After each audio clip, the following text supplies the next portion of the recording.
History isn't always about the big battlefield roars or the grand declarations you read about. Sometimes the real story is actually much quieter. It's like a queen, maybe in her private rooms, just staring out a window, completely frozen. Or you picture a king, maybe alone on his throne, just gripping the arms so hard his knuckles are white, really just trying not to tip over. Yeah. They're not fighting an army then, they're fighting something. It's something internal, this deep dive. It's really about that hidden side of power. Not the shiny, polished crown, but the actual person wearing it. Right. And not their, public strength, but those moments when their own minds felt like the biggest threat they faced. We definitely tend to picture powerful rulers as these sort of unshakable figures, right? Always composed, always decisive, almost like they're immune to things like panic or doubt. Exactly, like it doesn't touch them. But when you actually look past the ceremony and the robes, you often find someone just completely overwhelmed. And it wasn't necessarily because they were weak, not inherently. It's just that the sheer weight, the responsibility on their shoulders was so immense, there was just no allowed space to actually collapse. Right, no room to breathe almost. Precisely. And look, we're not digging for scandal here or trying to expose anything sensational. This is meant to be a gentler look, a kind of slow exploration of rulers who were profoundly anxious, grappling with these invisible struggles while literally trying to keep very visible empires from crumbling around them. And the really wild thing is, anxiety just doesn't care about your title, does it? Not at all. You could command millions, hold unimaginable power, and still wake up with your heart absolutely hammering. You could have total authority and still feel like you're constantly on the verge of just coming undone. And that feeling, that core experience, it isn't new at all. The language we use now is, clinical anxiety, depression, but the experience itself is ancient. Before we had those terms, people used other words, other ways to frame this internal unease. Okay, like what? Well, think about melancholy, for instance. Back in ancient Greece, it was tied to a physical substance, black bile. It was seen as introspective, sometimes even linked to genius in artists or scholars, or maybe rulers who were just quiet, prone to spiritual reflection. So moody, maybe, but not necessarily sick. Exactly. Moody, yes, but not really seen as a medical condition in the way we think of it today. Okay. Then there was hysteria, right, which feels very different. Very different. And for centuries, this label was slapped almost exclusively onto women. The idea came from the Greek word for uterus, hystera, based on this completely, utterly bogus assumption that a woman's emotional instability stemmed from a wandering womb. Seriously, a wandering womb. Seriously. So any queen who maybe grieved for what was seen as too long, or who seemed overly emotional, or frankly, who dared to challenge the way things were done, could easily be dismissed. Oh, she's just irrational, she's hysterical. Wow. Talk about a convenient way to sideline powerful women. Incredibly convenient. And let's not forget possession, especially in medieval and early modern Europe. If a monarch was experiencing intense emotional distress, maybe even hallucinations or severe panic attacks, it could easily be interpreted as demonic. So they call a priest. Courts would literally bring in priests instead of doctors. A ruler who suddenly withdrew from public life might be seen as spiritually afflicted, fighting off evil influences. Sometimes, that was just easier for people to accept than acknowledging the person was simply struggling deeply. And these historical frames, they actually matter, didn't they? They dictated how people reacted. Absolutely. They dictated perception and treatment. A melancholic king might just get solitude, seen as thoughtful. A supposedly hysterical queen might face attempts at control, even sedation. A possessed ruler. Isolation, exorcism, worse. And if none of those labels quite fit, then there was always madness, that catch-all, terrifying term that became an excuse for removal, for isolation, for silencing the person entirely. But in every single case, what we would recognize today as anxiety or depression or trauma response, it was there, just under a different, often fearful label, poorly understood, but profoundly felt. It's tough enough to be vulnerable privately, right? But imagine being vulnerable when you are the ruler. Historically, that was just incredibly dangerous. Extremely. Monarchs weren't just individuals, they were living symbols. Symbols of stability, of the state itself. Every action, every emotion, even a flicker was magnified and scrutinized. If a ruler showed fear or exhaustion or sadness, it wasn't seen as them just being human. It was seen as a crack, a weakness, something to be exploited by enemies, rivals, maybe even their own courtier. Yeah, the stakes were unbelievably high. So kings and queens learned from incredibly early ages that the appearance of being in control was actually more vital than feeling in control. Hesitate for a moment, you could face a coup. Show tears, your enemies might see their chance. That vulnerability wasn't seen as a window into their soul. It was a threat, a seam just waiting to be ripped open. And as you touched on, that danger was often doubled for women. A queen who wept or seemed overwhelmed could very quickly be labeled unfit to rule, called hysterical. Courts often just had no framework for a woman's genuine pain that didn't immediately lead to pathology and dismissal. But it wasn't easy for men either, right? Just different pressures. Different, but not necessarily easier, no. A king who withdrew, maybe couldn't sleep, showed signs of self-doubt he might be whispered about as mad or weak or simply unworthy of the crown. Rumors could be just as damaging. So what did they do? How did they cope with all that pressure and that scrutiny? Many of them masked it. They built up these layers of ritual, routine, and performance.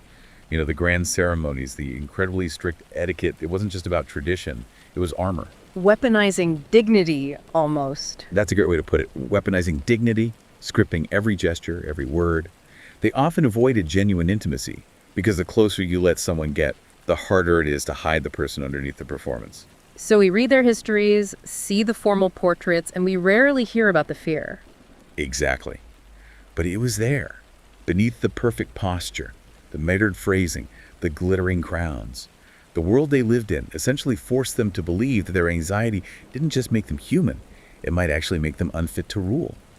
And maybe the most profound tragedy is that for many of them, the pressure didn't cause them to break because of the job, but because they were constantly trying so incredibly hard to look like they weren't breaking. Wow. Which really brings us to the central question underneath all these stories, doesn't it? Can someone be grappling with deep emotional strain, immense anxiety, or even significant mental health challenges, and still effectively lead? Still make monumental decisions that shape nations? It's a huge question. We're so often taught, implicitly or explicitly, that power somehow cancels out vulnerability. That if you're in charge, you simply can't be scared, you can't be struggling. But what if that entire idea has always been fundamentally wrong? What if the most impactful leaders weren't actually the ones who felt no fear at all, but the ones who somehow learned to function with it? What if leadership and profound internal struggle aren't opposites? What if they're complex, sometimes difficult twins? Exactly. As we look into their lives, history offers these fascinating, sometimes really heartbreaking examples of rulers who were governing vast empires while behind the scenes, quietly unraveling. Some made truly pivotal decisions, built lasting legacies, all while battling what must have felt like absolute private hells. And maybe, just maybe, some even ruled more effectively because their own internal struggles gave them a deeper, albeit incredibly painful understanding of fragility, of the unpredictable nature of things. It's possible. This isn't about judging them or trying to redeem them necessarily. It's more about asking if we can just hold space for that contradiction. Can a person be deeply anxious and incredibly competent? Can they be vulnerable and strategic, haunted and brilliant? Maybe the anxiety wasn't just something they overcame despite their leadership role. Maybe it actively shaped how they led. That's the provocative thought, isn't it? And perhaps in seeing them more clearly, we can begin to admit that the ability to rule, to lead, while carrying the immense weight of internal struggle is far more common, more human, and maybe, in many ways, more genuinely heroic than we've ever really given credit for. Okay, so let's dive into some specific individuals. Where should we start? Yeah, let's start with Emperor Akihito of Japan. I mean, think about his situation. Born literally into divinity, considered a living god, the absolute symbol of a nation's cultural continuity. He wasn't raised to be a person with a private self. He was raised to be a performance, a ceremonial figure. Right, steeped in all those ancient traditions behind the chrysanthemum curtain. You mentioned his childhood was intensely quiet, defined by strict ritual, profoundly emotionally distant. Absolutely. Every single gesture, every step was loaded with immense expectation. He was trained for precision, for purpose, for inhabiting a body that was meant for display, meant for the nation. And any hint of individuality, spontaneity, vulnerability. Silently, systematically trained out of him. And the cost of that wasn't just repression. It built up this invisible, constant psychic weight. A profound burden. And then he comes of age right in the aftermath of World War II, the nation dealing with unimaginable shame, silence, reconstruction. Exactly. The imperial family, previously worshipped, was redefined under the Allied occupation. Divinity was stripped away legally, but But the expectations, in many ways, only grew heavier.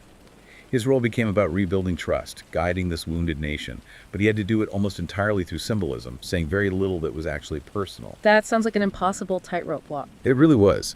This inherent tension needing to be present as a symbol, yet absent as an individual, needing to offer sincerity while remaining wordless, needing to be human, but utterly spotless. It wasn't just conceptual, it was lived in his posture, his daily habits, his carefully chosen silences. So for Akihito, the anxiety wasn't something that exploded outwards, was it? It sounds much more contained. Contained, suppressed, refined almost to a surgical degree. He approached his duties with this immaculate politeness, measured almost to the point of stillness. But underneath that surface, you sense a man burdened by this impossible contradiction. Expected to be transparent to the nation, but remain completely unreadable. Meant to be reassuring, but say nothing personal. Seen as human, but expected to be spotless, untouched by flaw or emotion. That internal conflict, the pressure to be perfectly neutral in a nation desperate for healing, it must have been immense. It must have carved deep into his psyche.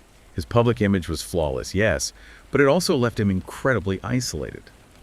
The profound cost of that forced perfection was essentially invisibility, the ache of never truly being seen, never fully known. And even though he was constantly surrounded by attendants, you described him as living in profound emotional isolation, the palace as an emotional vacuum. That's the feeling you get. Never physically alone, but maybe never truly reached. The entire institution was built around maintaining an image, not fostering intimacy. He became, by design, more icon than individual, more symbol than sun. The chrysanthemum curtain wasn't just physical then. Not at all. It was an emotional barrier, designed to discourage genuine affection, confession, or even simple curiosity about his inner life. Expressing anything remotely personal would have been seen as breaking the ancient spell of imperial mystique. Wow, even within his own family. Even there, formality often reigned. His letters were reviewed, conversations sometimes rehearsed, everything filtered through the lens of duty. His anxiety had no healthy outlet. It didn't manifest in dramatic outbursts, it just lingered. Laced into his walk, his careful speech, the subtle pauses. His discomfort wasn't just personal, it felt almost architectural, reflected in the way rooms were arranged, the low bows, the lack of direct eye contact. Reverence, in this context, became a tool used, perhaps inadvertently, to enforce emotional distance. His anxiety just thrived in the profound silence, utterly unaddressed. But despite all that immense pressure, he did stage these quiet, almost seismic rebellions, didn't he? Like marrying Michiko Shuda, a commoner. That was incredibly radical for the time. Yeah. A deliberate attempt to soften that rigid divide between the imperial family and the people. It was a gesture packed with hope, but you can absolutely sense the fear wrapped around it too. I bet advisors must have hated it. Oh, they resisted. The imperial household bristled. There was this underlying anxiety that this sort of personal connection, this modern expression of love, might somehow erode centuries of mystique. Yet he persisted, and he made other reforms in these tiny, careful increments, traveling more widely, giving slightly more measured speeches, appearing at disaster zones, bowing low to victims. Each one a big deal in that context. Huge. Each moment was seismic within the imperial context. The strain came from walking this mental tightrope, trying to be accessible, yet without encouraging disrespect, trying to be human without dishonoring this ancient lineage. He continued gently, consistently, always trying to let in just a little more humanity, perhaps for the healing of the nation, but maybe also for himself. And then the abdication in 2019, that felt like the biggest shift of all. Absolutely. The first Japanese emperor in over 2 centuries to abdicate. The official reason was age and health, fair enough. But the quiet reveal underneath was the immense weight of the role itself, the psychological and emotional strain of a lifetime spent in that ceremonial stillness. It challenged everything about lifelong duty. Exactly. It was a seismic challenge to a culture where duty is seen as lifelong, where emperors are expected to simply endure no matter the cost. To say explicitly, I cannot carry this burden any longer, that was an act of radical honesty. It directly challenged the mythology of eternal imperial composure. It acknowledged that the mind, the spirit, has limits, even for an emperor. And how was that received? As weakness? Interestingly, for many, it wasn't seen as weakness at all, but as an act of immense grace and courage. His message seemed to be, leaders aren't machines. Silence isn't always strength. And sometimes, stepping back is the bravest act of all. You have to wonder, after a lifetime of that contained struggle, if you finally found a measure of peace then. What a powerful story of that contained pressure. Okay, let's shift gears completely now and look at Tsarina Alexandra Fedorovna of Russia. She had a very different experience, didn't she? Oh, completely different. A German princess marrying into the very complex Russian imperial family, and she was never fully accepted. From day one, she was viewed with suspicion, this foreigner in a fragile empire, especially during a time of intense unrest and looming revolution. Everything about her was scrutinized. Everything. Her accent, her mannerisms, her deep religious devotion, all of it was picked apart, often with outright cruelty. She was instantly pegged by many at court as the wrong kind of woman for the Russian throne. And how did that manifest for her? Her struggle, at least initially, seems to have manifested as intense social anxiety. She apparently dreaded large gatherings, bristled at the rigid court formalities, seemed to second-guess every single move she made. Over time, this evolved into chronic dread. She actively avoided court functions, becoming increasingly isolated and mistrustful of those around her. You can see that in her letters, right? Absolutely. Her letters are heartbreaking. They're filled with worry about how she was perceived, plagued by this deep-seated feeling of inadequacy. And the surrounding xenophobia just poured fuel on the fire. Constant rumors that she was too German, maybe a spy, somehow corrupting the Tsar. Her anxiety fed directly on those whispers, creating this vicious feedback loop of fear and defensiveness. She saw vulnerability as dangerous, so she internalized those fears, letting them eat away at her. And then the situation with her son Alexei and his hemophilia, that must have just amplified everything to an unbearable degree. It made her anxiety feel utterly embodied. It wasn't an abstract dread anymore. It was the raw, constant terror of losing her child. That fear followed her everywhere through the palace. She became intensely suspicious of doctors, attendants, anyone who suggested relaxing precautions, because any small bump or fall could literally be fatal. So her world just shrank. Completely. Her grip on Alexei tightened, and her world shrank down to protecting him. Letters revealed this woman in constant torment, torn between the immense expectations of being Tsarina and the sheer, almost animalistic terror of losing her son. She barely slept. She trusted almost no one outside a tiny circle. Every single decision she made was filtered through this one desperate question: will this keep him alive? Which leads us to Rasputin. Exactly. Her infamous belief in Rasputin the mystic wasn't just about politics that became political. For her, it felt like survival. It felt like finding someone who seemed to be able to ease her son's suffering when no one else could. But the cost of that reliance was immense. It eroded her credibility with the court and the public, and it severely damaged the monarchy's image at a time when it needed all the support it could get. As the pressure on the monarchy grew, did she withdraw even more? Yes, her world continued to shrink. She withdrew further into that tight-crusted circle, cutting herself off from broader counsel, from public appearances that might have helped her image. She stopped trusting anyone she hadn't emotionally vetted, anyone who didn't seem solely focused on her family's immediate well-being. And the anxiety took on new forms. It began to manifest as this intense vigilance, rereading letters over and over, constantly questioning people's motives, double-checking every decision. Because for her, everything felt like a potential threat, not just to her own reputation, but to the survival of her family, of the dynasty. A mistake wasn't merely embarrassing. In her mind, it was potentially catastrophic. And given the revolutionary climate, maybe she wasn't entirely wrong. Honestly, given the circumstances, she wasn't entirely wrong to believe that one misstep could bring the whole empire down. This mindset led her to increasingly isolate herself, not just from the public, but from modern advisors, even from members of her own family who urged caution. So her reliance on Rasputin deepened because others felt like a threat. Precisely because everyone else outside her tiny bubble became a source of potential fear. The palace, at times, must have felt less like a court and more like a bunker, a place to hide and protect what little she felt she could control. Her letters from this period reveal a woman gripped by profound fear, a sense of existential dread, almost an apocalyptic edge, just pleading for someone, anyone, to hold the center as her world visibly frayed. Her withdrawal wasn't laziness then, it was self-protection. It seems like a survival mechanism, yes.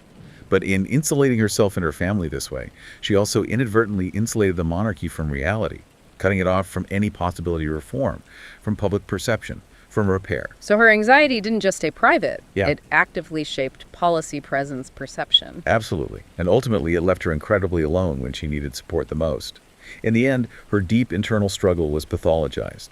It was seen as a sign of unfitness to rule, not a very human, albeit extreme, response to her relentless trauma and pressure. She became a scapegoat. Traumatically. Yeah. As the national situation grew more desperate, Public and institutional tolerance for her declined. She became the primary target for blame, not just for poor political decisions, and there were some, but for simply being emotional, for being foreign, for being devout, for being visibly afraid. The very qualities that might have elicited sympathy or called for care in another context became ammunition against her. So the monarchy's collapse got tangled up with her behavior. Inextricably. Her intense grief, her loyalty to Rasputin, her desperate need for control, all framed as fatal flaws that brought down the empire. The court effectively vilified her, making her a convenient scapegoat for decades of underlying stagnation and systemic issues. It was almost as if the entire empire was seen as failing because a woman felt too deeply, because her private terror became too visible. History looks at it more nuancedly now, though. Historians now look back with more nuance, yes, but the damage to her reputation was immense and lasting. She went from being empress to pariah in the public imagination. Her fear, which had been so intensely private, became a public spectacle. Her silence, which was initially a form of protection, became incriminating. And even at the end. Even when she faced execution, that anxiety, unrecognized, untreated, profoundly misunderstood, was still there. It wasn't weakness. It was the lens through which she had experienced the crushing expectations placed on those at the very top. Her downfall wasn't just a political event. It was the final, brutal consequence of a life lived in constant high-stakes fear and a world that simply chose to mistake that fear for fundamental failure. What a devastating trajectory. Absolutely devastating. Okay, let's move across the channel to King George III of England. Now, he's famous for the madness, but you're saying the anxiety was there much earlier. Yes. Long before the famous public episodes, he exhibited clear signs of what we might call high-functioning anxiety. He was incredibly conscientious, obsessively detail-oriented, driven by this fierce sense of moral duty. And his upbringing didn't help. His education was apparently brutal, rigorous, emotionally cold, intellectually demanding. It drilled into him the idea that a monarch absolutely had to be rational, tireless, completely in control at all times. And then he comes to the throne very young, during periods of significant unrest and tension. Right, the American colonies parliament. Exactly. Huge challenges from the start. And George wasn't impulsive, quite the opposite. He was a ruminator. He overthought everything. This tendency to internalize every pressure point made him incredibly brittle. So he didn't show fear outwardly. Not in obvious ways, no. But those closest to him described a man who was perpetually tense, intensely driven, and increasingly suffered from insomnia. He genuinely saw himself as a servant of the nation, bound by faith and obligation. But that sense of obligation often veered into self-punishment. He took political failures incredibly personally, ruminated on them relentlessly, avoided pleasure, and seemed to constantly fear any hint of excess or weakness in himself. It was this relentless, grinding strain of trying to be utterly flawless. And his breakdowns, when they came, they weren't like sudden flashes. No, not typically theatrical flashes. More systematic. A slow, terrifying flooding of the mind. Here was this man trying desperately to keep pace with a vast, complex, and often chaotic empire, while his own thoughts simply refused to quiet down. And the reaction wasn't compassion. It was profound fear. He was still the king, yes, but now his own mind made him seem like a fundamental threat to the crown itself. His periods of illness weren't private matters locked away. They played out under the most brutal public scrutiny, becoming fodder for vicious political satire, sparking widespread suspicion and challenging the very idea of state power residing in one individual. The Mad King caricatures. Exactly. Whispers quickly morphed into widely circulated pamphlets, into crude caricatures in newspapers labeling him the Mad King. What began as a deeply private health crisis was twisted into a public narrative driven entirely by fear. And it hit at a really volatile time politically. Incredibly volatile. Deep internal divisions in Britain. The crisis with the colonies was erupting. A fundamental debate raging about the very role and limits of the monarchy. When his behavior deteriorated, it didn't just affect the court. It triggered this wave of national anxiety.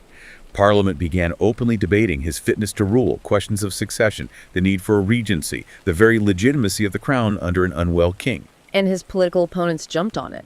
Naturally, they seized on his apparent mental instability to question his sanity and right to rule. The anxiety wasn't limited to George alone. The entire government, the aristocracy, the public, they were all terrified. Could the instability of one man's mind actually bring down an empire? The rumors got wilder too, right? Possession, curses. Absolutely. Was he possessed?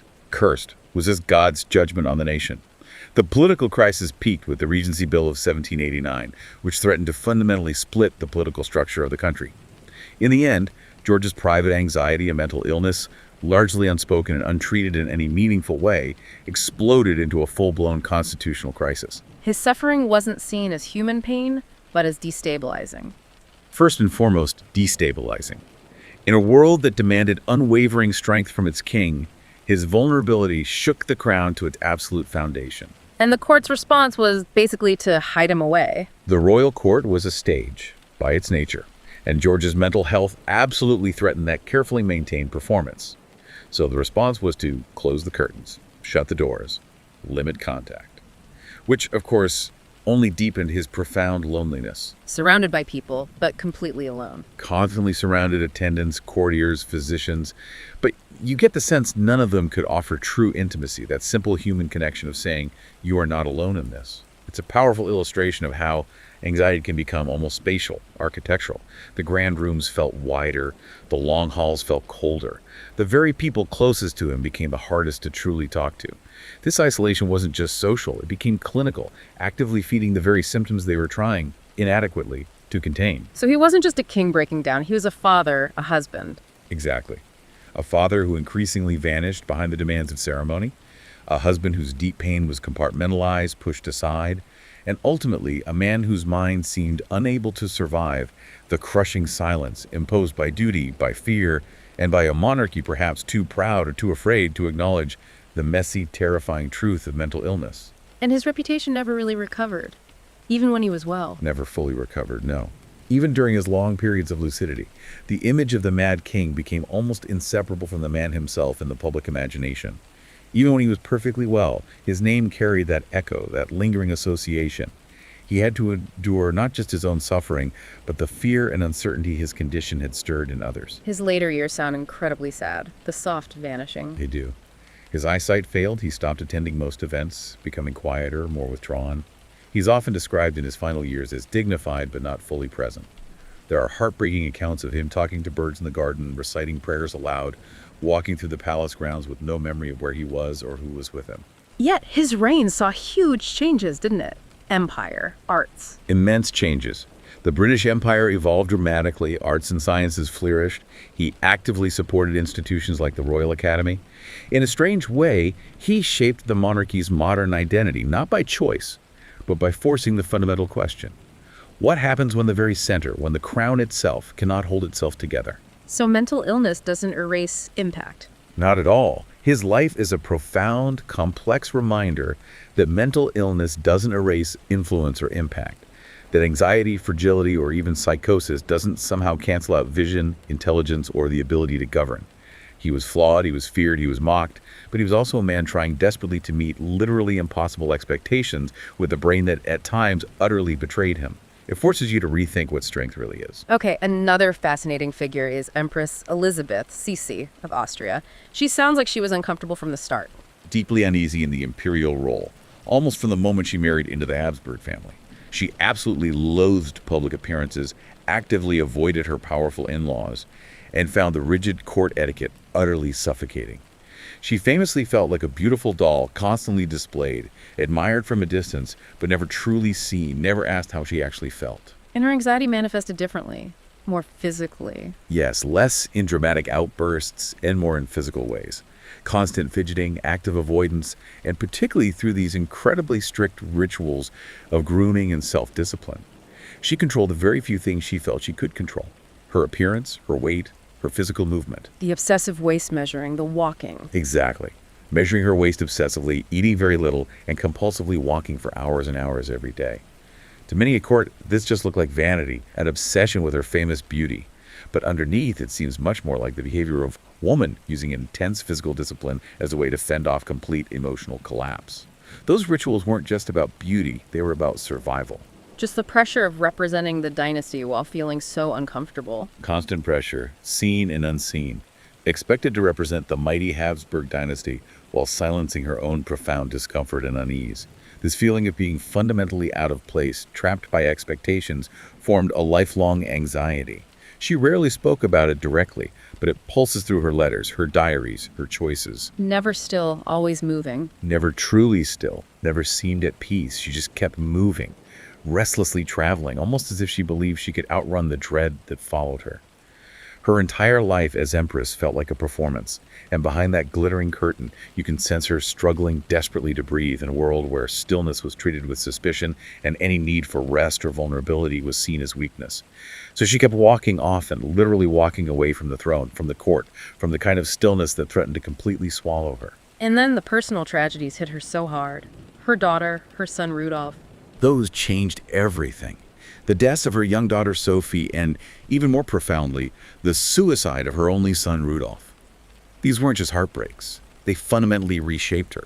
They pulled her even further inward into a period of prolonged mourning that never truly lifted.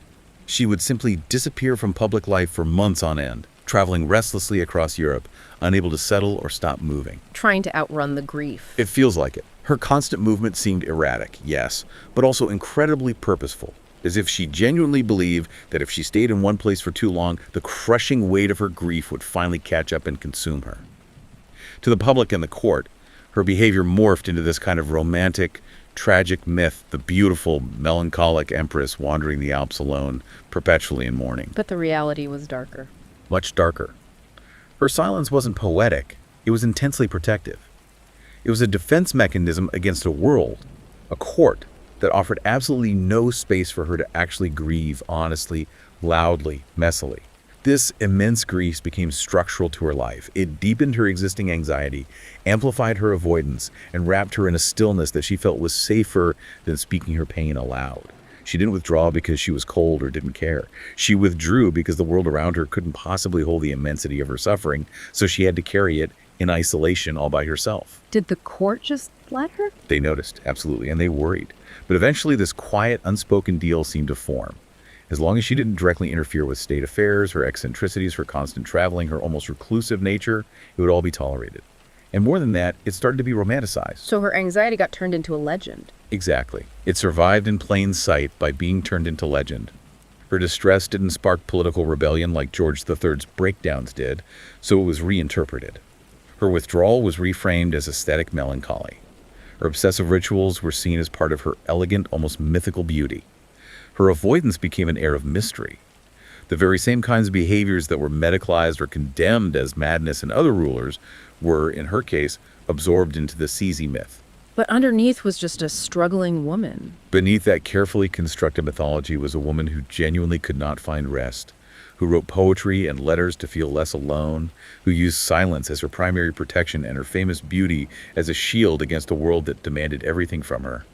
Her letters, the rumors, the fragments that remain, they all point to a woman far more complex and profoundly afraid than the world ever allowed her to be seen. And her end was so abrupt, assassinated while traveling alone. Stark and sudden. Assassinated in 1898, traveling incognito without her usual bodyguards. Stabbed with a sharpened file by an anarchist, she died finally in stillness.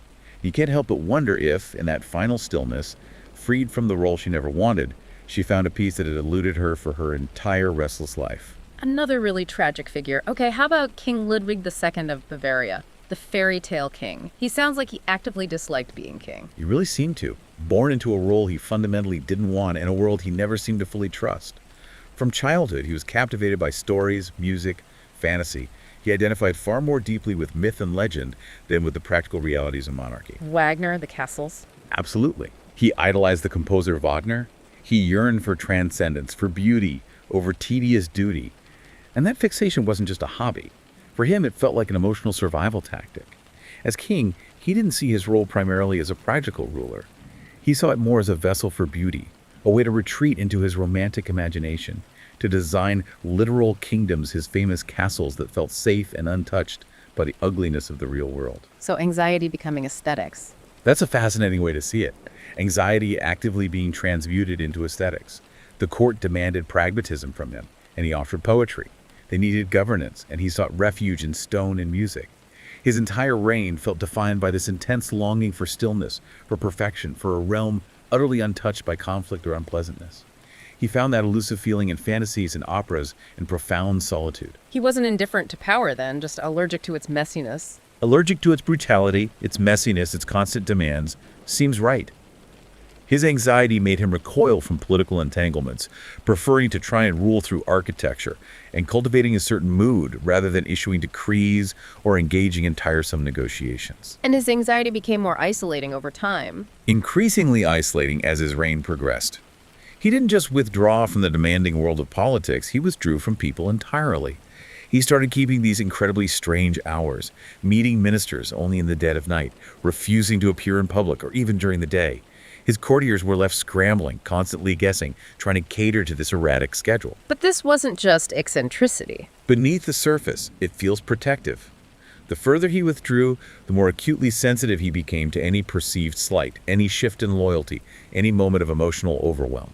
His anxiety no longer lived only in the quiet solitude of his castles. It started to live in his unpredictable mood swings, his sudden, often bewildering choices, and bursts of outright paranoia. Ministers dismissed, plans canceled. Abruptly, weeks would pass, with no sign of him, no communication, and then he would emerge disoriented, distracted, sometimes almost euphoric, sometimes plunged into despair. These weren't just romanticized flashes of artistic temperament, they were likely signs of severe emotional dysregulation. Here was a man under immense, unbearable pressure, with absolutely no healthy outlet, no language, no space to put that pressure. And the isolation that soothed him started to consume him. It twisted in on itself. He became utterly consumed by his solitude. What began as a retreat from the unpleasantness of ruling slowly became something closer to exile. An exile that was self-imposed, yes, but also deeply felt. Observers at court saw only instability, only the signs of a king losing his grip. But what they were witnessing was a deeply private implosion playing out on a public stage. His mind couldn't buffer reality anymore. His mind, which had once been able to buffer the demands of reality with fantasy and beauty, became saturated with his profound unease. And critically, there was seemingly no one close enough, no one trusted enough, no one with the language or understanding to truly reach him, to offer support. He simply drifted further and further away until even his magnificent castles couldn't hold him steady anymore. And the court started whispering madness. The whispers became louder and louder. His ministers, unable to reach him, unable to reason with him, grew desperately worried. His bizarre nighttime meetings, his obsessive focus on building expensive castles while neglecting state affairs, his increasing withdrawal, it was all interpreted not as suffering, but as undeniable madness. Rumors spiraled. He was delusional, unstable, dangerous. He had completely lost touch with reality. They were caught between reverence and panic. Completely. The court was caught between a residual reverence for the king and outright panic about the state of the monarchy. They began compiling a case for intervention, and what they labeled as insanity was often Ludwig's extreme, dysfunctional response to chronic overwhelm. A desperate attempt to feel safe in a world that felt constantly triggering and brutal to his sensitive nature. He wasn't violent, though. Not a violent tyrant, no. His behavior wasn't erratic in ways that directly threatened physical safety on a grand scale.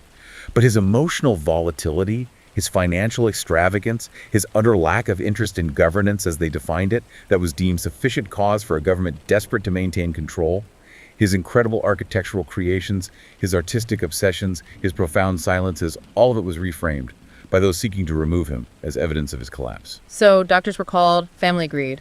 Doctors were summoned, reports were drafted based on second-hand accounts, and his own family authorized his removal. Very few people stood up to defend him. His profound retreat had left him too isolated, too exposed. The man who tried to rule through the power of fantasy was declared unfit for the practical realities of the throne. And their reaction says a lot about the era's fear of mental illness. As much about that era's fear and misunderstanding of mental illness as they do about Ludwig himself. He didn't fit the expected mold of a ruler, and he actively refused to try. His story became a cautionary tale, but perhaps a cautionary tale about a sensitive ruler who lacked understanding or care. And then he was deposed and died mysteriously. Declared insane and forcibly deposed in June of 1886. And just days later, he was found dead in Lake Starnberg, along with a psychiatrist who had certified his condition. Official story. Drowning. But the details were murky, and there were, and remain, strong suspicions of foul play. His life ended in silence, stripped of his crown, surrounded by unanswered questions. His removal framed as necessary because he didn't conform. Exactly. A reflection of a political system utterly unprepared for a ruler who simply didn't conform to their definition of effective leadership. He wasn't violent or reckless in the traditional sense, But his emotional erraticism, his financial extravagance, his fundamental lack of interest in the day-to-day grind of governance, that was enough to end his reign. So maybe it wasn't just madness, but a failure to support sensitivity. His collapse didn't come from madness alone. It came from the sustained, systemic failure to recognize, understand, and support a profoundly sensitive emotional nature in a role that demanded the opposite. He wasn't just eccentric. He was clearly overwhelmed. His fantasy world was a refuge, not a delusion, but it was fundamentally unsustainable under the kind of pressure he faced. The very structures he built to escape his castles, his solitude, his rituals could no longer shield him, and the court moved in to dismantle what little remained of his world. His death started the myth, though. End of a reign, beginning of a powerful myth. Martyr of imagination for some, cautionary tale of emotional excess in leadership for others. But his life also offers this alternative reading. Maybe some minds, some spirits aren't meant to rule through force or pragmatism, but through vision, through beauty. And when those visions are misunderstood, when that sensitivity is punished, the world loses something rare and irreplaceable. In this reading, Ludwig didn't fail the monarchy. The monarchy and the world he inhabited failed him. Powerful and incredibly sad. Let's turn now to Catherine de' Medici in France. Her anxiety sounds like it started really early, with loss and being an outsider. Yes, her story starts with profound early loss, orphaned as an infant. And that immediately brought with it the anxiety of legitimacy. Here was this Italian princess marrying into the French court, seen as an outsider from day one. She married the Dauphin, the heir, but for years she didn't have children. That made her status incredibly precarious. Her body was political. Absolutely. Her fertility was political. Her future was constantly uncertain. That early, deep-seated doubt about her place became almost a blueprint for her entire reign. That constant feeling of precarity, of being an outsider fighting for acceptance, made her hyper-attuned to the perceptions of others. Fear drove her strategy. It seems so. She lived in fear of exile, of becoming irrelevant, of being replaced. And this fear, this deep-seated anxiety, drove her to study people with what's been described as almost surgical precision. She became a strategist out of sheer necessity. Emotional security was never a given for her, so she sought power, sought influence as her primary form of protection. So young Catherine wasn't ruthless yet, but afraid. Afraid, yes. And in a world where showing that fear was a fatal weakness, she learned to hide it behind layers of shrewd calculation and cold logic. Her anxiety didn't manifest in screams or tears, it plotted. She meticulously memorized names, mapped complex family relationships, built this invisible armor around a young woman who had essentially never felt truly safe. And then widowhood hits, and her fears become real. Terrifyingly real overnight. King Henry II died suddenly in a jousting accident. She was the Queen Dowager, yes, but without her husband, she had no formal political power, and her enemies were circling immediately. In that male-dominated world, a widow, especially a foreign one, was incredibly politically vulnerable. But that vulnerability changed her. It catalyzed her transformation, it forged her into the strategic, sometimes utterly ruthless operator we remember. Her anxiety, which had been simmering beneath the surface for years, now became the engine driving her governance. She positioned herself at the absolute center of decision-making as her young sons ascended the throne one after another, often too young, too sickly, or too passive to rule effectively on their own. Navigating the wars of religion out of panic. Out of sheer bone-deep panic about the collapse of everything, the monarchy itself, the safety of her children, her own personal security. Her policies during that turbulent era often seemed contradictory, not because she lacked a clear vision, but because they were driven less by grand strategy and more by this constant, desperate fear. Her goal was simply to keep the warring factions calm enough not to tear the kingdom apart and to preserve the Valois dynastic line at almost any cost. So every move was a short-term fix. Felt like it.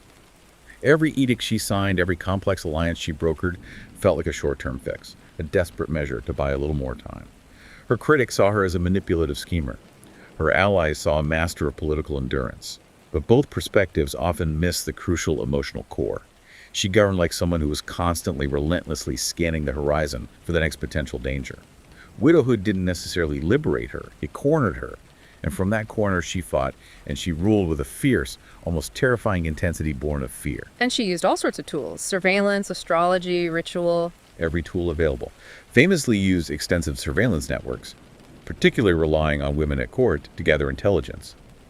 She consulted astrologers, perhaps not out of pure belief, but as a way to soothe her profound uncertainty and try to predict the unpredictable chaos swirling around her. She used elaborate court ceremonies and rituals as tools of control, imposing structure on a world that felt like it was constantly on the verge of breaking down. Not irrational, but rational tools for an irrational world. Exactly. She needed data to anticipate threats. She needed the comfort of predictability that astrology or rituals seemed to offer. Surveillance gave her vital intelligence. Rituals imposed a semblance of order on chaos. But her image was also constantly a target of intensely gendered critique. Right, a king is resolute, she's manipulative. Precisely. A male regent's cleverness was cunning. Her acumen was seen as witchcraft. Her surveillance was meddling. Her intelligence gathering was scheming. And because she was forced to be so composed, so rational, so outwardly unreadable to survive, the narrative around her often missed the internal struggle entirely. The anxiety got overwritten by the myth of coldness. Completely overwritten by a myth of emotional emptiness, of her being cold and calculating. But her so-called coldness wasn't detachment. It was profound discipline. She was a woman who felt she had absolutely no room to fall apart, who learned early that survival in that system meant presenting an image of perfect control, all while knowing the world was waiting for her to fail. Catherine wasn't cold. She was deeply armored.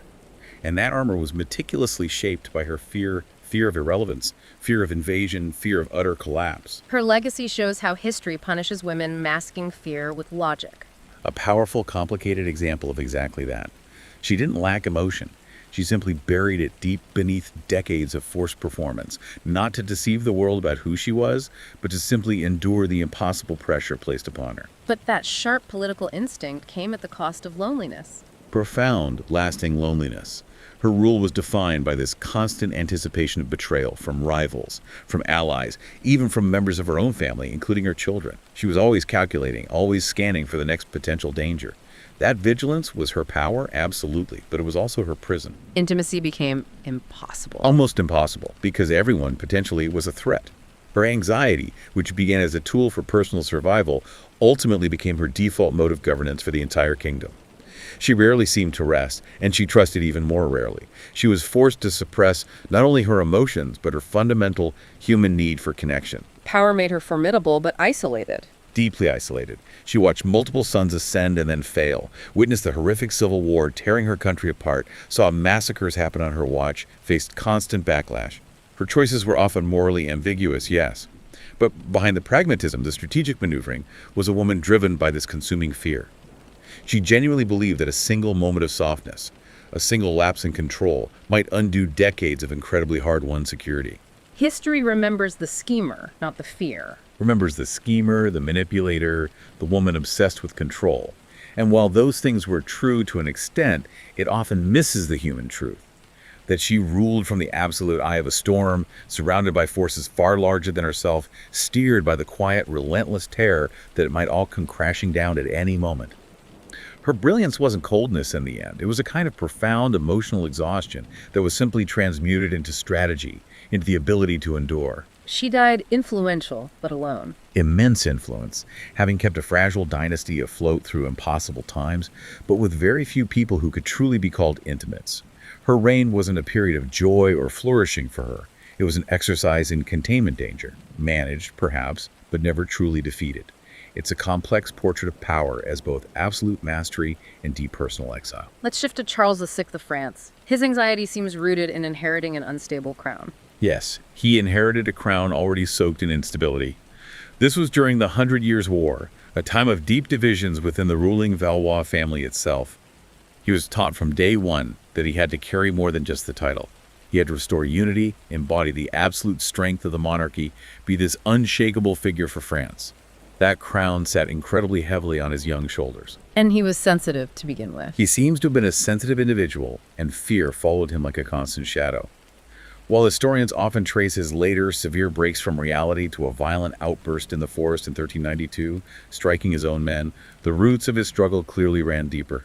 His early years were marked by political precarity, a sense that nothing was truly stable. And crucially, he seems to have had no space, no support system to build emotional resilience or cope with stress. So fragile mental health, crushed by expectation. Utterly suffocated by the immense expectations of invincibility placed upon him.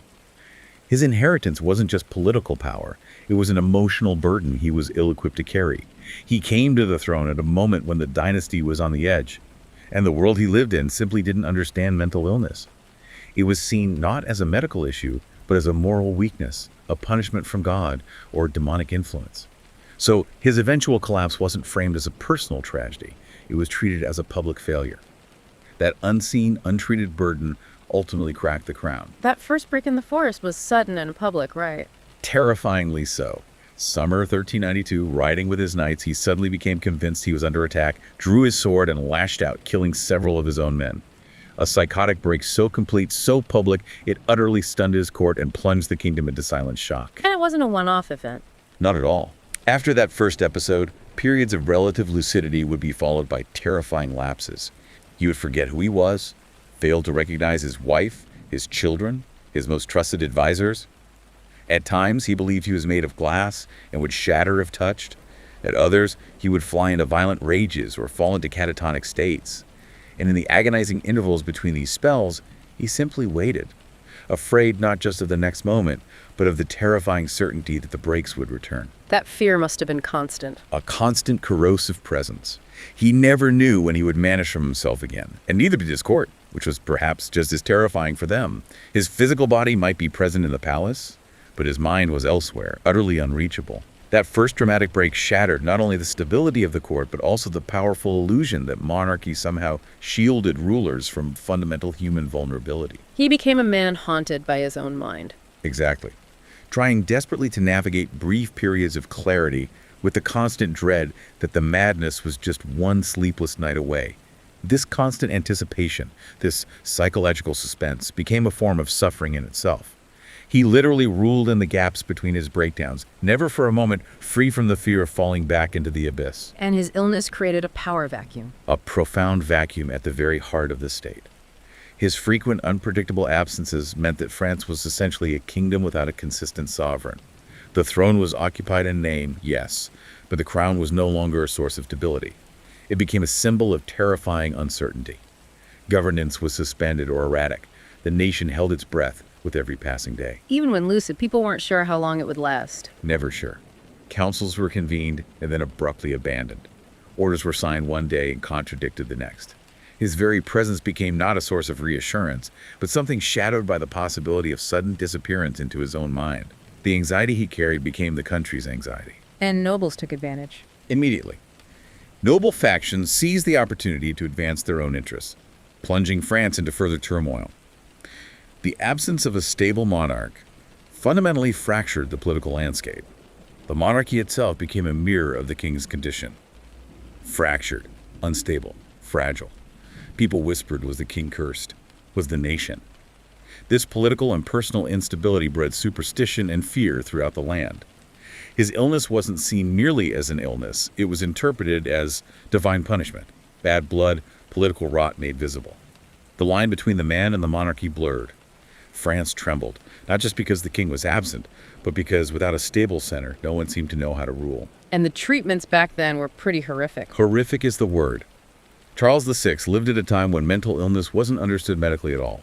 It was seen through the lens of superstition, sin, divine punishment. The physicians and spiritual advisors tasked with his care responded with confusion, fear, and desperate guesswork.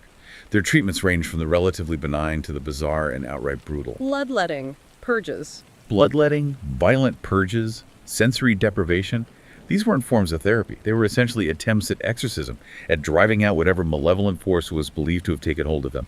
Astrologers were consulted, saints were invoked, expensive pilgrimages were organized, physicians debated whether the source was the stars, humors, or demons. The result was this horrifying patchwork of ritual and guesswork, utterly ineffective, and likely deeply re-traumatizing for Charles himself. His body became a battlefield, his mind an impenetrable mystery. The court oscillated between hiding him and making him a spectacle. Exactly. At times, hidden away, attendants sworn to silence. At other times, paraded in public view, an object of fascination, a terrifying cautionary tale. People saw a king punished by God. The court saw a sovereign they couldn't rely on. Charles, in his lucid moments, likely grasped some of this, saw a world determined to interpret his suffering as failure. Those brutal treatments must have terrified him, deepened his instability, fed his paranoia. The court tried to cure him, but he increasingly slipped away into fear of his body, mind, even his protectors. His profound mental illness, so misunderstood and mishandled, led to his effective institutionalization within his own palace. His humanity, often forgotten. And his reign left a legacy of dread. More than just a weakened monarchy, it left a court utterly conditioned by dread. The unpredictable, terrifying nature of his illness fundamentally reshaped how power was perceived and managed. Advisors became gatekeepers, monitoring moods, shielding scrutiny. Ministers planned policy around uncertain windows of lucidity. The entire atmosphere was constant contingency, no baseline, no routine, no trust in tomorrow. Walking on eggshells at a fair. Not deference, fear. His presence, when unwell, was a source of profound unease. Servants watched for signs, family withdrew, nobles jockeyed, navigating this unstable gravity. The crown felt haunted, not by ghosts, but by the psychological weight of a monarch whose suffering had no name. The monarchy lost its divine clarity, resembled something human, fragile. And people lost faith in the idea of a king holding the center. Exactly. Not just in Charles, but in the idea itself. The decades that followed saw France spiral into intense factionalism and civil war, consequences directly traced back in part to the instability wrought by Charles VI's illness. The damage wasn't only political, it was profoundly psychological for the court and for the nation. His reign taught an entire generation that leadership could fracture, that the mind could betray the throne, and that fear, personal and national, could become the guiding principle. Okay, briefly, let's touch on Emperor Nero. The records are fragmented, but they hint at paranoia and compulsions early on. Yes, while the sources are definitely biased and fragmented, they do offer some early mentions of what might be interpreted now as breakdowns, including descriptions of paranoia and various compulsions as manifestations of his internal struggles. And it seems like this only got worse as his reign went on. Criticism triggered brutal responses. That's the picture we get. This intensity, this compulsion, only deepened. Any form of criticism, even the quietest whisper of dissent, seemed to trigger wildly disproportionate, often brutal responses. His growing paranoia became deeply intertwined with his obsession with image. Anyone who seemed to see through his carefully constructed facade, anyone who doubted the performance, became an immediate threat. So dissenters removed, flatterers rewarded. Ruthlessly. Dissenters removed.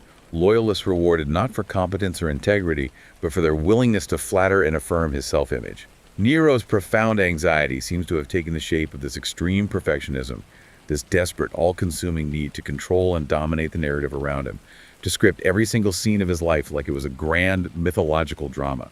But behind the performance, he was spiraling. You get hints of a man spiraling under the unbearable pressure to never falter, never reveal a moment of weakness, never show he was bleeding internally. His public persona became more and more elaborate, more and more detached from reality. And paradoxically, the more elaborate that performance became, the more fragile it must have felt to him, like living in a palace built entirely of mirrors, desperately reflecting an image of power while terrified of being truly seen, truly exposed. So his collapse was psychological too, not just political. It feels that way. By the time real revolt began to stir against him, his collapse wasn't just political. It felt profoundly psychological, as if he was ultimately undone by the very performance he had hoped would preserve him. And the violence wasn't just pragmatic tyranny, but maybe a coping mechanism. It starts to look like something darker, yes. A coping mechanism for his deep emotional chaos, a way to lash out against the internal turmoil he couldn't manage. As his reign became more unstable and his paranoia intensified, his acts of political brutality increasingly mirrored his own internal instability. Those infamous executions, exiles, assassinations, yes, political acts, but they also seemed like desperate responses to a profound internal fear, to perceived threats that often had more to do with his own fragile psyche than with any objective reality of danger. So the tragedy isn't just losing the throne. His memory remains defined by the spectacle, the cruelty, the drama. But perhaps the real tragedy of Nero's story isn't just that he lost his throne in a dramatic downfall. It's the sense that no one, not the people around him, and perhaps not even Nero himself, ever truly saw or understood the deeply struggling person beneath the crown until it was far, far too late. Wow. Okay, so looking across all these lives, Akihito's stillness, Charles VI breaks, Catherine's plotting, Sisi and Ludwig's withdrawal, Alexander's terror, George III's crisis, Nero's performance, it's crystal clear. Anxiety wasn't just personal for them, it shaped governance. Absolutely. It was often a fundamental force shaping governance itself. So many choices made behind palace walls were driven less by grand ambition and more by deep, corrosive dread. You see it in Catherine de' Medici's complex strategies during the French Wars of Religion, often reactions to terrifying threats. Or even Queen Victoria's increasing reliance on strict ritual after intense personal losses providing structure against overwhelming grief. Fear didn't paralyze these rulers, it often actively governed their decisions and their reigns. And they had to wear the crown like a mask because they embodied the state. Exactly. Less like a symbol of authority and more like a constant, heavy mask. For figures like Akihito or even Nero in his public persona, survival meant performing an image of absolute perfection. They simply could not afford to appear overwhelmed, uncertain, or in pain. They learned to project composure so convincingly that often even their closest allies couldn't tell the difference between their public performance and their private state. The public never saw the panic attacks, the insomnia. Never saw the panic attacks, the sleepless nights, the trembling hands hidden beneath the robes. And while that performance was meant to preserve their power and the stability of the state, the image they crafted ultimately isolated them, often preventing them from getting any genuine help or understanding. And for many, the burden started in childhood, being born into it. The emotional toll was immense. Unlike many leaders today, most didn't choose the crown. It was their birthright, often a lifelong sentence to a role that demanded everything. The psychological burden of being destined for greatness, of embodying the nation's fate, started for many in childhood, without any preparation for the internal cost. Charles VI taught strength, not coping. Maria Cersa's grief seen as dangerous. Right. They inherited roles that utterly dwarfed their individual humanity, and without the language, the support, or simply the space to process the immense pressure and their internal responses, their emotions didn't find healthy expression. They congealed into silence, into illness, into dramatic breakdowns. And power, especially absolute power, is just incredibly lonely. Profoundly lonely. Even when surrounded by countless people, courtiers, advisors, servants, family, many of these rulers had absolutely no one they could speak to freely, authentically. They were trapped inside these gilded cages of etiquette and expectation. Confessing doubt risked everything. Seeking comfort was weakness. Exactly. So they stayed quiet, they internalized it, they built elaborate rituals around their solitude. We read about them writing letters they could never send, trusting animals more than humans. That isolation wasn't just a consequence of power. For many, it became almost indistinguishable from their identity as a ruler. And before psychology, the body became the battlefield, often misread. Completely misread. Monarchs exhibiting physical symptoms like trembling, weeping, profound withdrawal were looked upon with intense suspicion. Their behavior wasn't interpreted as distress. It was chalked up to sin, moral weakness, hysteria, divine punishment. Charles VI exercised, Maria hidden. Their bodies were telling the truth about their internal state, but the society they lived in couldn't read that truth. Instead, they wrote stories of madness, of evil, of possession. The body cried out, and society's response was to turn that very cry into a public spectacle, something to be feared or pitied from a distance, but rarely understood or treated with compassion. And because the monarch was the state, personal breakdown triggered national breakdown. Directly. A ruler's intense panic attack could literally bring legislative processes to a halt. A psychotic episode could spark a full-blown succession crisis or plunge the country into civil war. George III's illness created a constitutional crisis. Charles VI's lapses fractured France. The ruler's emotional and mental state wasn't just personal. It was often the precarious glue holding the kingdom together. And when that glue cracked, the kingdom itself cracked. Mental health was geopolitical. But how these struggles were perceived was heavily gendered. Deeply colored by gender. When women rulers showed emotional distress or unconventional behavior born of anxiety, their suffering was often dramatized, sensationalized, dismissed as inherent instability, hysteria, a sign of unfitness. When men suffered similarly, it was more often mystified, seen as tragic flaw, even mythologized as part of their complex genius or destiny. Catherine's strategy called manipulation, Sisi's silence romanticized. Nero's volatility became legend. Victoria's grief reframed as strength. The same core behaviors, avoidance, ritual, outburst, read dramatically differently depending on the ruler's gender. Anxiety wasn't a genderless experience in the eyes of history. It was branded, packaged, intensely politicized. So this idea that leaders must never show fear or weakness, it's an old inheritance. It's an inheritance.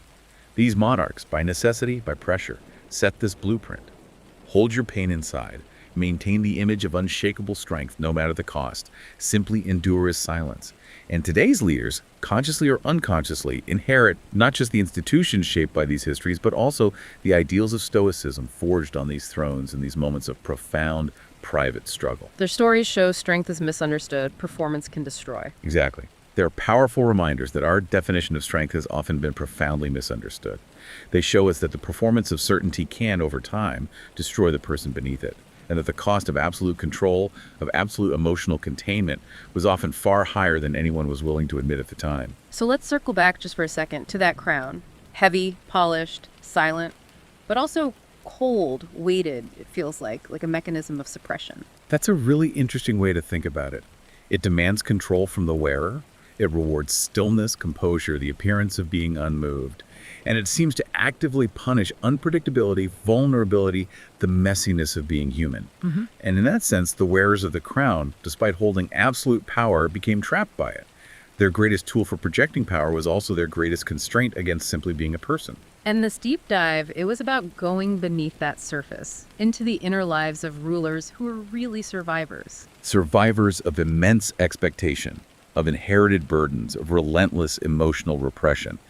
And we've seen how anxiety, in its many historical guises, wasn't just some personal glitch. It was this powerful underlying current, invisible, yes, but shaping governance, shaping court ritual, driving withdrawal, fueling the need for absolute control. And it did all of this so often in silence, because the language to name these struggles didn't exist, or because speaking them aloud was seen as a dangerous, fatal act. A king wasn't supposed to tremble, a queen wasn't supposed to cry. And when they did, it had to be hidden, it had to be spun into something else, or it had to be punished. And these monarchs weren't exceptions, you said. They were mirrors. In a very real sense, mirrors reflecting the emotional architecture of their entire eras. What they were allowed to feel, what they were encouraged to express, or more often, what they were fundamentally forbidden from expressing, it didn't just define them as individuals. It actively reshaped the institutions they ruled and left a lasting mark. The silences of Elizabeth, the rituals of Akihito, the compulsions of Nero, the collapses of Charles VI, these aren't just footnotes. They were the quiet, sometimes terrifying pulse beneath the pageantry. The system wasn't built to support them, but contain them. Exactly. Yeah. Built, fundamentally, to contain them, to contain their human messiness, their vulnerability. And in that very containment, we see the roots of our own modern discomfort, our own hesitation to acknowledge vulnerability in leadership, to talk openly about the mental health struggles of those in power. Because what happens when you give absolute power, but no permission to feel, no space to fall apart? You end up with rulers who micromanage out of terror, who retreat into isolation, who become consumed by obsessive behaviors, or who lash out violently from deep internal pain. You get leaders who feel they must construct elaborate myths around their own suffering, because no one around them will acknowledge the simple human truth. You get leadership filtered through unaddressed trauma, and an empire, a nation, that slowly adopts that trauma as its own, subtly mistaking relentless discipline for genuine peace, confusing absolute control with true clarity or stability. And so many stories end in silence. Exile, forgotten rooms, sealed letters. Crowns pass down, but the conversation about the weight on the soul, the mind, rarely happens. The vocabulary of power simply didn't include mental health, anxiety, depression, breakdown. And centuries later, we are still profoundly catching up. We still hesitate to name fear when it sits in the highest places. We still so often confuse mere endurance with genuine strength or resilience. So the final thought for the listener. As you leave this history, as you think about these figures in their crowns, maybe ask yourself not just what these monarchs did, the policies, the wars, the castles, but also ask, what were they constantly holding back? What were they desperately holding together against all odds? What were they fundamentally not allowed to break? And what were they, in their isolation and fear, never, ever allowed to say? Because history loves to remember strength, but it so rarely recognizes how much of what we call strength, especially at the very top, was just anxiety dressed in gold, wrapped in velvet, crowned with impossible expectation, and left to endure in silence, alone.